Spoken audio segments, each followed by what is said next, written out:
Hi, welcome to the Prairie Oaks Pulpit Bible Study. I'm camping down here at Lake Fort Smith, but it's kind of cold and windy outside, so we're in the camper. But we're continuing our series looking at the prophecies that helped build the anticipation for the coming of the Messiah. And we're going to cover several here as they kind of weave together into a very familiar Christmas story. And the main one, though, comes from a very unlikely source. He was a prophet, but he wasn't a good guy. His name is Balaam. And if you're not familiar with Balaam, you'll hear his name off and on throughout the scriptures. But his main appearance is here in the book of Numbers. So Genesis, Exodus, Leviticus, Numbers. And Numbers chronicles the journey through the wilderness from Mount Sinai to the edge of the Promised Land, there at the banks of the Jordan River. And along that journey, as they got to the edge of the Promised Land, to the banks of the Jordan, the neighbors were getting nervous.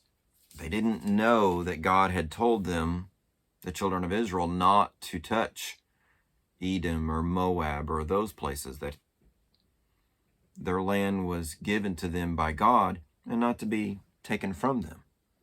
They didn't know that. And so the king of Moab hires a famous prophet, wise man, so to speak, to curse the children of Israel. And his name is Balaam, the son of Beor. Now, Balaam says, I can't curse those whom the most powerful gods haven't cursed. I can only do what I'm told. And in that process, he's eventually given permission to go, but only to say what he is permitted to say by the Lord Jehovah.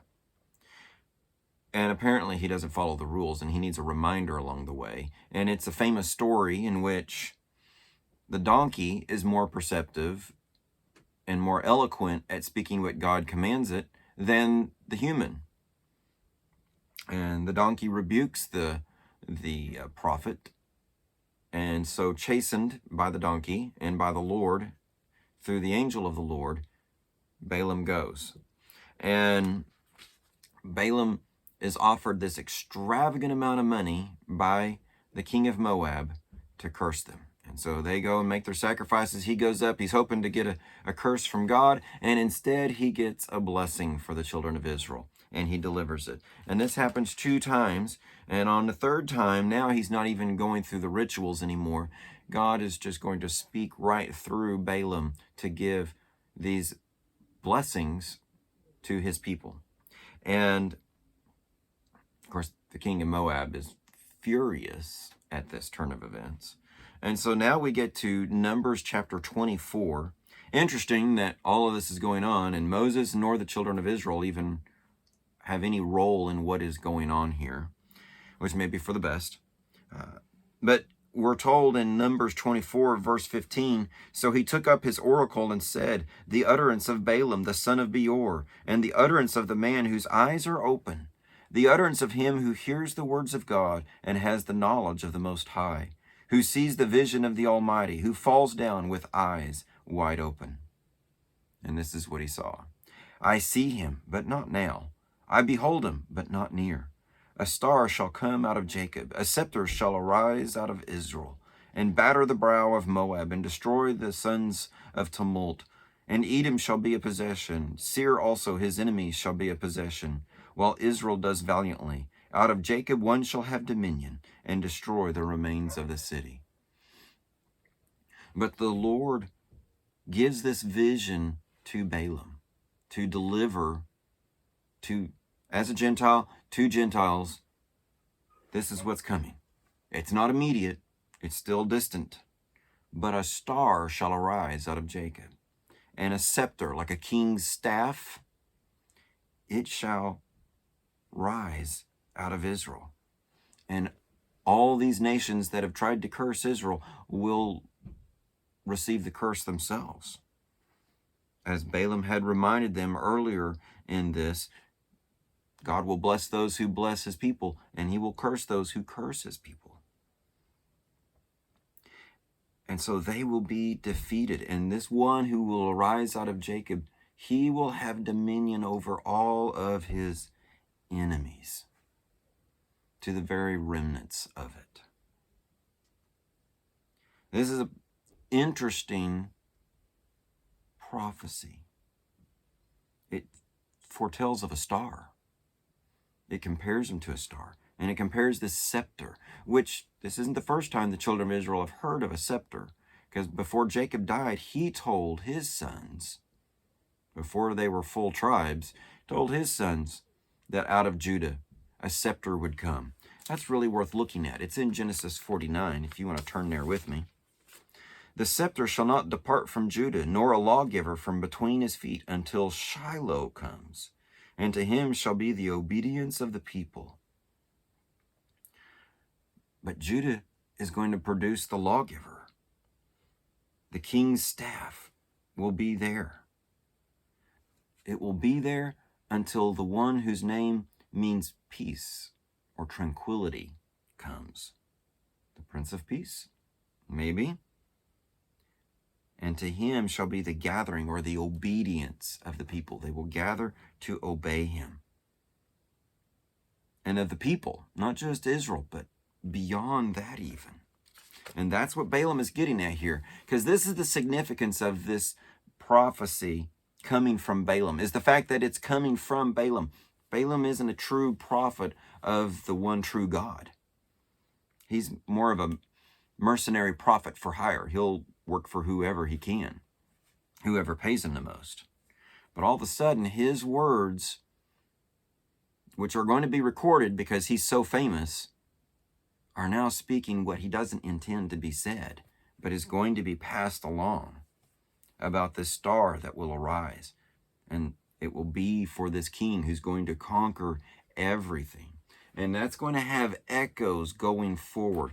And we're going to narrow down who God is referring to in the coming weeks as we see God specify who gets that promise. But I want to just give you a couple references here that are worth noting. We may look at them again later. But think about in Psalm 45, the promise of a king. Your throne, O God, is forever and ever. A scepter of righteousness is the scepter of your kingdom. You love righteousness and hate wickedness. Therefore, God, your God, has anointed you with the oil of gladness more than all your companions. It will be a righteous king that comes. Psalm 110 is another important reference in the what is the Messianic Psalms. The Lord said to my Lord, sit at my right hand till I make your enemies your footstool. The Lord shall send the rod of your strength out of Zion, rule in the midst of your enemies. He will rule even with these enemies working against him. And so he comes. He's got a scepter. He's a king. What about that star, Brad? What else can you tell me about that? Well, let's pause for a second. A few weeks ago, we talked about in Isaiah a prophecy that foretold that in the land of Zebulun and Naphtali, a land of darkness, a light shall shine. Isaiah 60 gives us a similar one here. Arise and shine, for your light is come, and the glory of the Lord is risen upon you. For behold, the darkness shall cover the earth, and deep darkness the people. But the Lord shall arise over you, and his glory will be seen upon you. The Gentiles shall come to your light, and kings to the brightness of your rising. And it goes on and says, lift your eyes all around and see, they all gather together, they come to you, and the wealth of the Gentiles shall come to you. Something is going on here where this light is not just going to be for the children of Israel, but even the Gentiles will come. Even kings will come. Do you see where we're going with this? One of the most famous Christmas stories is a product of Balaam's prophecy.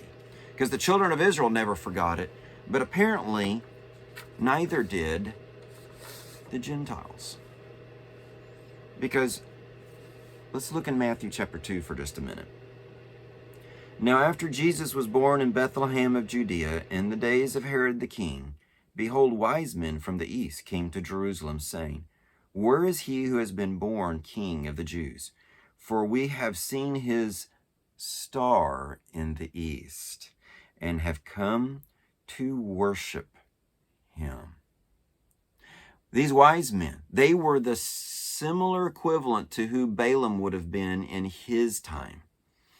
They were people, Gentiles, not necessarily true followers of the true God, but who were experts in things of wise words and prophecies, and experts in reading the stars and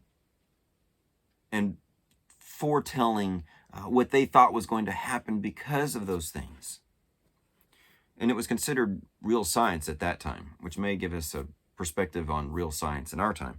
But as this was going on, these guys suddenly show up in Jerusalem, and they're like, where's the king? We saw his star, so we know he has come. Who told them to be looking for a star and how that was going to be? Balaam. Passed down through Daniel and faithful men like him. And God used that.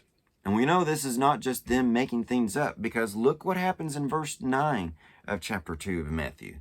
When they heard the king, they departed, and behold, the star which they had seen in the east went before them till it came and stood over where the young child was. When they saw the star, they rejoiced with exceedingly great joy. And when they had come into the house, they saw the young child with Mary his mother, and fell down and worshipped him.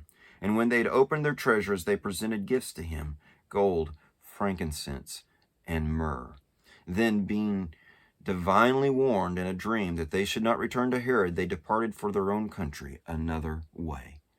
God sent them that star that they would find his son, the King of the Jews, and present their gifts, just as Isaiah had foretold, the wealth of the Gentiles, to this boy who's about to need it.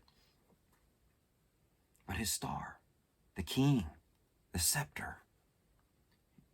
His first coming, we didn't see all the evidences of his kingship. Second coming, it will be all about his kingship, because he's ascended to his Father to sit at his right hand to receive the kingdom, and he's coming back to rule and to reign on earth. And this story, these wise men come ahead of time, eager to give worship to this one. And now do you see the application? Are we eager to worship this one? Are we eager to submit to his rule and to his reign as king?